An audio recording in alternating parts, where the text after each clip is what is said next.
There is definitely a right and a wrong way to do things.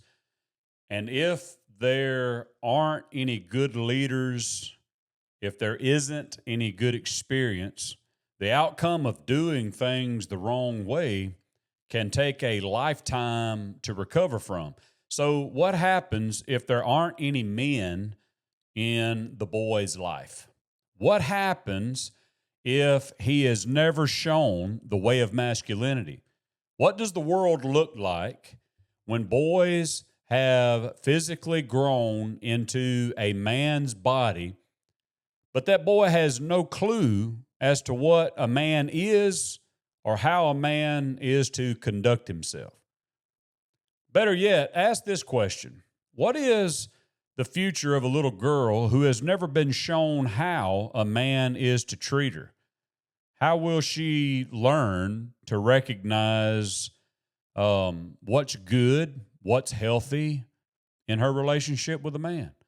What happens when a young person stands at the crossroads of life and never receives direction from anyone with experience? I want to take a little time and I want to talk about that.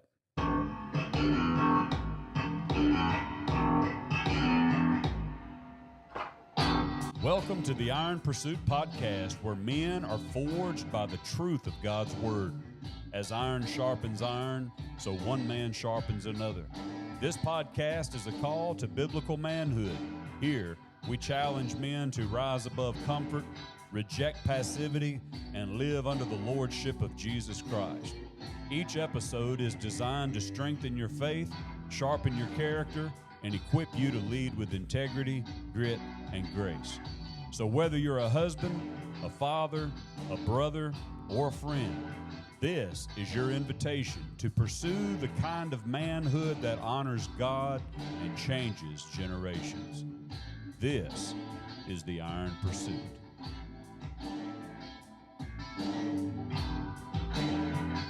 Welcome back to the podcast, everybody. Thank you for being with us. We are going to talk about the crossroads of life today. Think about this. Back on October the 1st of 1982, I'm talking about way back in the day, the greatest hero of all time emerged. Are you ready for this? John Rambo.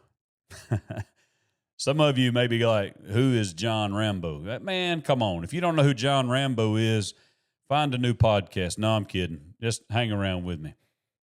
I was just a little fella back in 1982, and as I grew older, my dad continued to scratch my Rambo itch, if you will. The movies Rambo, First Blood, all the way through Part 5 were some of my all-time favorite movies, but what really sealed the deal and convinced me that I was a war hero like Rambo was when my dad gave my brother and I our very own Rambo survival knives. Raise your hand if you ever had a Rambo survival knife. I'm talking about the 12-inch knife that had the great big blade on it, the serrated blade on the edge to where, you could saw down trees and cut limbs and all of those kinds of things. Really big blade on the side of it, and on the in the handle you had you were able to unscrew the end, which was a compass, and you had little fire starters and all types of stuff, all kinds of survival kits down inside that knife. Man, it was one of my favorite all-time things. I can remember watching Rambo movies and then running to my room, grabbing my Rambo knife, and then heading out into the woods because we were out in the country. I would run out into the woods, and I would be in my imagination saving POWs from those torturous prison camps that they were in. And while fighting the bad guys, again, in my brain, in my mind, in my imagination, I would be fighting the bad guys, but there was always time for me to rescue a beautiful girl and sneak a kiss from her. You know what I'm saying? And I was only pretending all those times. Really was wishing that I had a pretty lady out there to rescue that I could kiss and, imagine all the lovebirds singing up in the trees. I know it's the imagination of a boy. I understand. And, there's nothing, in my opinion, stronger than the imagination of a boy, but it's an imagination that God instilled in the boy, an imagination that is no doubt fueled by something within us. There is a passion, there is a desire, there is a longing. And what I speak of doesn't only exist in the boy. Why do you think the little girl becomes enchanted by the thought of being a princess who is going to be rescued or swept away by the prince, the knight, the warrior, the lover, whatever you want to call him? Because deep within that little girl, too, lies a desire that longs to be met. There's a dream waiting to come true. There's a passion that needs a purpose. But what is it? How do we identify it? And how do we live it to its fullness? Now, I want to take you over to the scriptures, and I'm going to pull the scripture up here for you. We're going to go over to Jeremiah chapter 6, verse number 16. Those of you that are just listening by audio, you won't see this, but if you're watching video, YouTube or Spotify, wherever, I'm going to throw this up on the screen for you.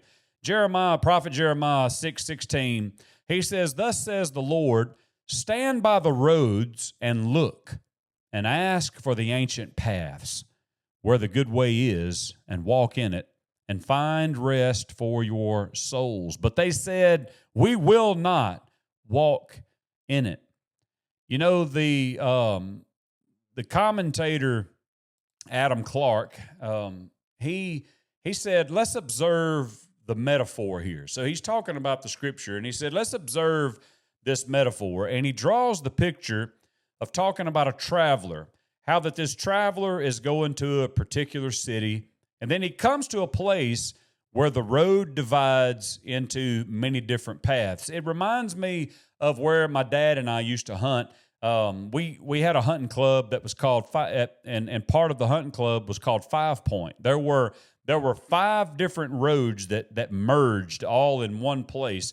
And this is kind of what I envision whenever I think about Adam Clark's commentary on this scripture. He talks about this traveler coming to a place in the road where it's divided into several paths, and he becomes afraid of going the wrong way. He stops. He kind of looks. He anticipates. He examines, and he tries to take consideration of which way he goes because he wants to take the right path. But what he knows is that when he takes the path, whichever path he chooses, he can't correct that. He can't fix it because he's going to keep going down that path.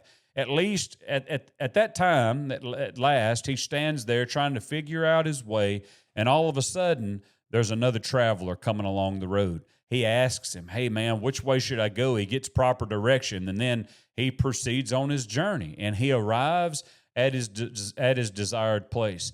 It's really an interesting idea when you think about it. When you think about what the prophet Jeremiah was talking about and what he said, stand by the roads and look and ask for the ancient paths. There was another guy, another commentator, Godfrey Chaucer. He actually said, stand up on the roadway and see and ask of the old paths, what is the good way? And go in it, and you will find refreshing for your soul. The soul needs rest, and it can only find this by walking in the good way. The good way is that which has been trodden by the saints from the beginning. It is the old way. Did you hear that? It is the old way, the way of faith and holiness. Believe, love, obey, be holy, and be happy. This is the way. Let us inquire for it and walk in it. End quote. How do we ever learn if we're never shown the right way? Even the wrong way, it don't matter. How do we ever learn if we're not shown? So many have resolved to be the pacifist, the guy who sits by idly letting those around them figure it out on their own, whenever he could be an experienced mentor helping or showing the way. I want to dig into this just a little bit in this episode. See, I knew I wasn't really Rambo, right? But for a short period of my life, my dad let me be whoever I wanted to be. Was there danger in it? Was there danger in letting me pretend that I was Rambo, not a rainbow, but Rambo? Absolutely. To my mama, there was danger, well, in everything. Moms are never too excited when their little boys are given a Red Ryder BB gun for Christmas, okay? Moms become the Santa Claus in the Christmas Story who says to Ralphie, boy, you're going to put your eye out, kid. You know, and Terry Kennedy, my mama, Terry Waters now, she certainly wasn't too thrilled when my dad gave both of her boys a 12-inch Rambo knife. Like the idea of fear kind of just came all over them, because what are my boys going to do? Listen, when my dad gave us Red Ryder BB guns for Christmas that year, it was the coolest thing that ever happened to me as a little boy. I remember it. It was one of those things where my dad was like, hey, my boys are coming to a certain age, and I want them to have a BB gun, because ultimately my dad would teach us to shoot guns, to hunt, to kill deer, different things like that. But first gun was a Red Ryder BB gun. Now listen, okay? I'm not recommending anything that I'm about to say. I'm just telling you how we grew up back in the 80s. We actually shot each other with these BB guns now. Now, fellas, I'm not telling you to go get your boys a BB gun and let them be shooting each other. There's paintball and all that, okay? But we actually had organized war between all the neighborhood boys who had BB guns, but they also had to have the guts to play. It was every man for himself. Last man standing wins. We lived in the woods. We played in the ditches. We shot at each other with BB guns. There was no cheating in this game. You know, unlike being shot with a Nerf gun, you know, where you can play it off and say, no, you missed me. Whenever you were shot with a BB gun, you instantly began to dance and shout, showing off moves that you never even knew you had. There was no question whether you had been hit. So yes, we shot each other with BB guns, and yes, we even cut ourselves with Rambo knives. Now, we didn't cut ourselves intentionally. We weren't entering into any blood vows or anything like that. But there were accidents, and there were slips of the blade. And there is this period of time where we learned, and we actually discovered that it really is important that whenever you whittle on a stick, you sharp with a sharp blade, you push the blade away from you rather than pulling it towards you. And I understand that our dad didn't give us BB guns and Rambo knives at 5 years old. I want you parents to know that too. All of you guys, y'all need to know my dad didn't do that at like 5 years old. There was, whenever we were 5 years old, those were the days of learning how to ride bikes and learning how to ride skateboards. And once we learned how to ride a bike without training wheels, then we graduated to building ramps out of scrap wood lying around the neighborhood just to see how far they would catapult us into the air. And, you know, we really wanted to see if those BMWs could fly. And maybe you may never guess who influenced us to make ramps for our bikes. I wonder if you even right now are even imagining who it was. But it was Evel Knievel. That's right. This guy lined up, and he put cars in a line to see how many of them he could ramp over with his bike, right? He would fly through the air, and everybody thought this guy was amazing. Well, we didn't have cars to jump over. We just lined each other up to see how far we could go. I'm going to just tell you now, it's a miracle that we lived through the 80s. But once we reached the age of 10 to 12, we graduated. It was almost like we were being initiated into the next phase of life. That's when we were given BB guns and Rambo knives. But don't think for a moment that this new era of life didn't come without discipline and responsibility, because it did. there were plenty of disciplines and there were plenty of responsibilities. I remember a time when I was sitting on the front steps of our 16 by 80 trailer house. And by the way, you have not lived unless you have made it through a severe thunderstorm while holding on to the walls of a 1972 mobile home, a trailer. We called them trailers back in the day.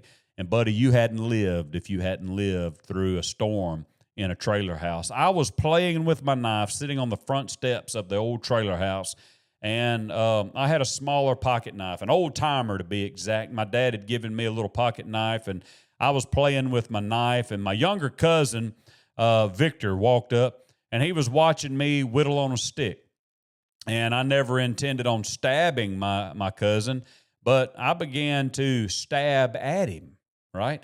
I began to stab at him, but what I didn't know is that my daddy was watching me through the window.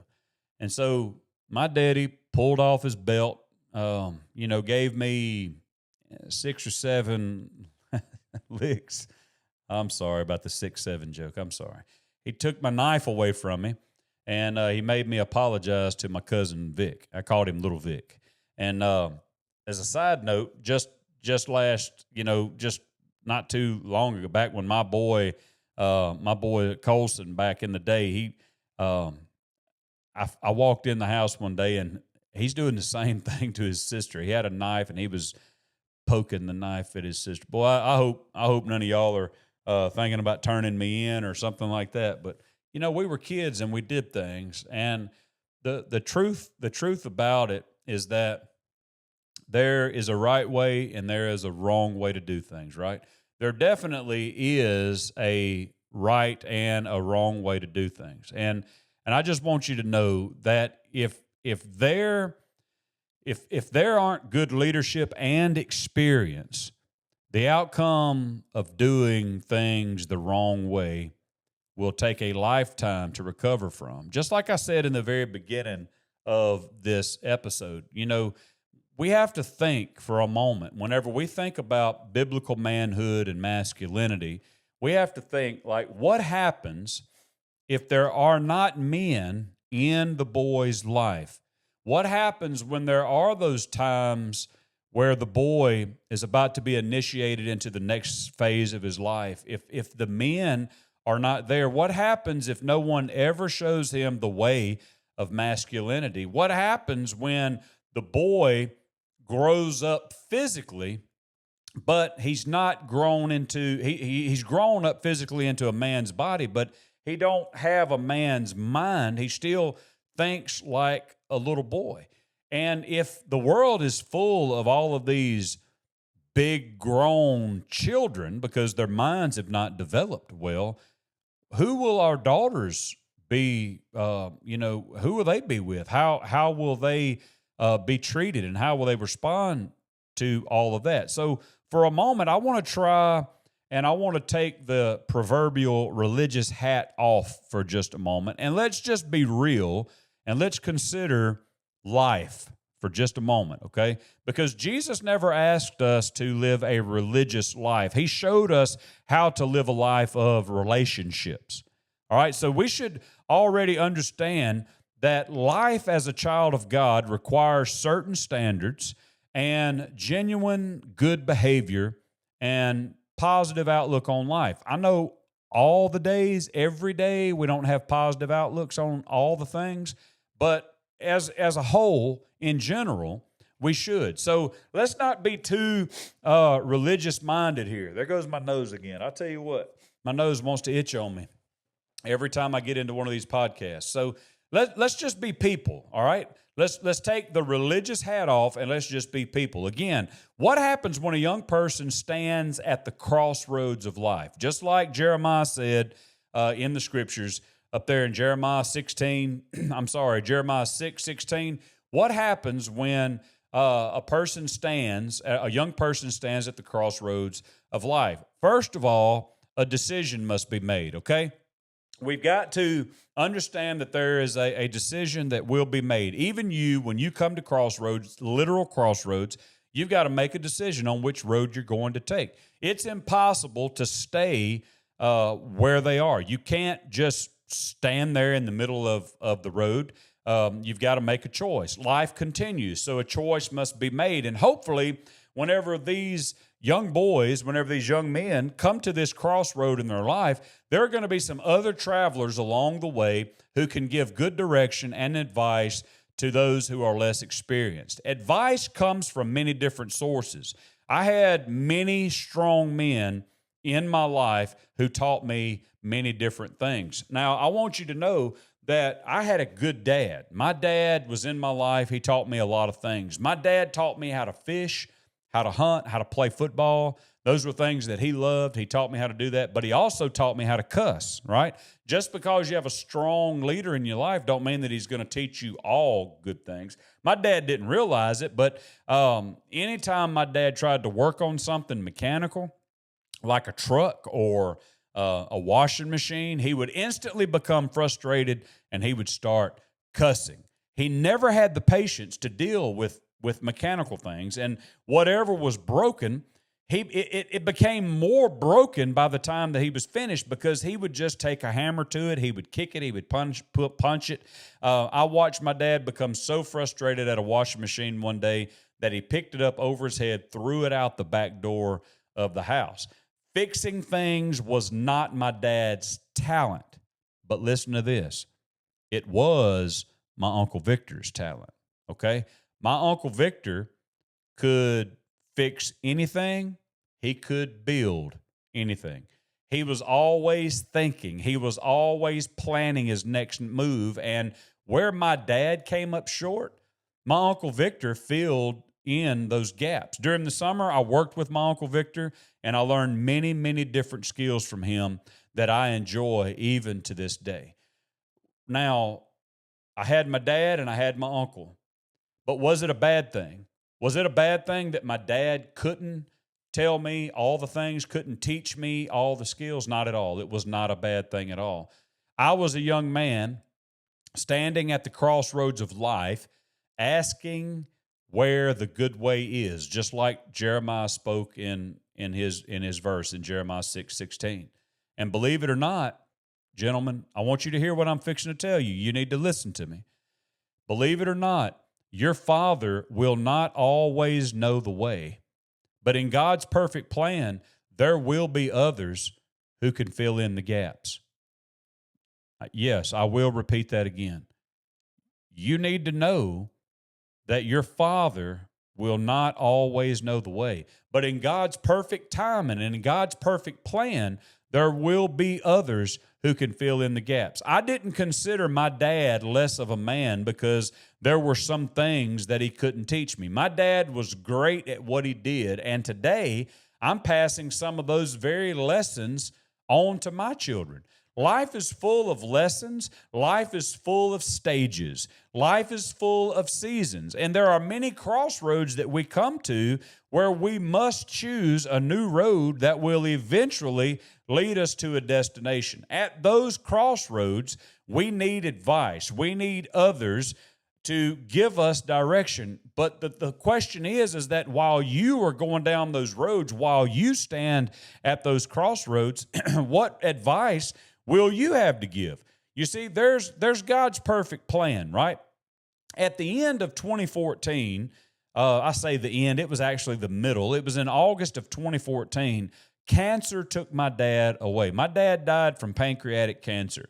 And when my dad died, there was a void left in my life that will never be filled by anyone else.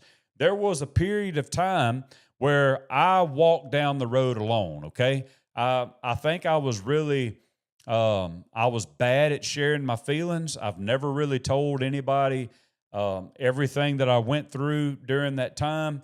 But there was a time when I was alone. I didn't have anybody walking down the road. I would look for good leadership. I looked for good companionship, and I found it, but it didn't come soon because there was this period of time, man, where the things that my dad and I did, I didn't have anybody to do that with anymore. I didn't hunt for a long time because my dad had always been my hunting partner. When my dad died, part of me died, and there wasn't anyone who could fill that place of my father, right? Most of you don't know, but I didn't grow up with a grandfather, okay? My dad's dad died when I was around 10 years old. And so, yes, it isn't completely accurate to say that I didn't grow up with a grandfather. I had him for a little while, but when it came time for me to really learn and explore life, my grandfather was gone. My mom's dad was never in my life. I have absolutely no memory of him. So when my dad died, I had friends, but I really didn't have that person who could teach me. And guys, it was just a few months after my dad passed away. God sent me a grandpa. Man, he sent me a grandpa, and his name is Frank Bader. Brother Frank. Man, he became a grandpa to me. And when I stood at a crossroads in my life, Mr. Frank walked by. And I will be forever grateful to Mr. Frank. And whenever I think about it, I think, man, who knew God had such a plan for our lives? Brother Frank and I would come together, and, man, we would serve God together. We would work in our church together. He became an elder of the church that I pastor. And it seems like I'm just rambling on here, going nowhere. But I want you to just give me a moment. Let me clarify what I want to say here. You see, when God created a boy, he instilled in that boy the ability to grow. And as he grows, he discovers that there's a warrior inside of him who was made to fight for something good. And that warrior will eventually become a lover, and he's going to find a princess who will steal his heart. They're going to build a kingdom together, and that man will become a king, and his wife will be his queen. And one day, the king will be well respected, and wisdom will fill him, and he will become a patriarch. Now, who can help the young man along the way? Those of us who have already walked down the road. That's who. That's why Jeremiah said, stand at the crossroads and seek the good way. We're doing no one any favors by keeping our ideas to ourselves. The diversity of our age and experience is a gift that God has given to us so that we can help guide the young boys into the next phase of their life. Young dads, this is not a time for you to be passive and selfish. This is a time for you to realize that your children are being raised by someone or something. Why must your son depend on YouTube to learn how to do certain things? If you need YouTube, you should be sitting there with your son, learning it with him so that y'all can do it together. Old men, what has happened to you? Why do you think that you have reached the age of uselessness? There is more for you to do than just to sit back and watch TV and feed the ducks and the chickens. Mentor a young man. Give him wisdom as he fights. You may not have his energy. You may not have the ability to go out and fight the battles that this young man is fighting, but you have wisdom to give it to him so that he can go out and fight better. Share your wisdom. What happens when there are no men in the boy's life? He is forced to be a man too early and never given the opportunity to be a boy. Many of you women wonder why men act like boys, and it's because there is a majority of the men today who were never taught how to fulfill the role of a man. And what happens if the boy is not taught masculinity? The boy never transitions into manhood, and we are seeing more and more of this today because of broken homes. More times than not, when a home is broken by divorce, the children end up with the mother. And this is not a terrible thing. Honestly, most times it's probably for the child's best interest because the father hasn't come to a place to where he's actually living and acting like a man yet. The tragedy is recognized when we have grown boys instead of grown men. Masculinity is handed down from other men. The fact is that mom cannot show a boy how to be a man, and a dad, in the same respect, cannot show a girl how to be a woman. That's just the way it is. That is God's plan. So what does the world look like when boys grow into men's bodies? Well, just look around the world that you're in today. Look around and you'll see. They have no idea how to act. They have no idea how to lead. They don't know how to conduct themselves in difficult times. Instead, notice what happens to these boys in men's bodies. They give up. They have no ambition. They have no desire to fight for what's right, no desire to stand for what's good. What is the future going to be like for the girl who can't find the man to lead them in the way that God intended? You see, you're going to see fewer and fewer married families. You're going to see less and less commitment because this young lady will not be able to find a man who is committed only to her. He's going to want to run around and play because he's never learned how to be a man. And as time moves on, the girl will inherit the same mentality, and more women will become less committed to God's perfect plan, and you will witness more and more loneliness than you've ever seen before. Why? Because God said back in Genesis chapter 2, verse 18, it is not good for a man to be alone.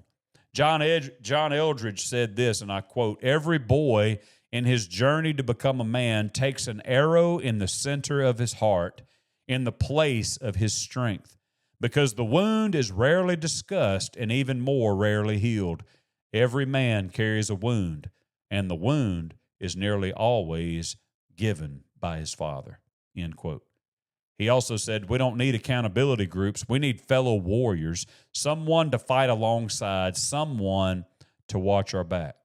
Men, what I am encouraging you to do is to meet other young men at the crossroads of their life. Okay? I'm asking you to meet other young men at the crossroads of their life. And whenever they ask for the good way, be an experienced man who can show them the right way. Hey guys, thanks again for listening. Remember, share, like, and subscribe. If you think this podcast could help someone else, please share it with them. Check us out on Instagram, YouTube, and Facebook at The Iron Pursuit. If you're interested in my personal or marriage coaching, send me an email at theironpursuit79@gmail.com. Thanks again for listening. And remember, never run from the clashing, because that is where the iron is sharpened.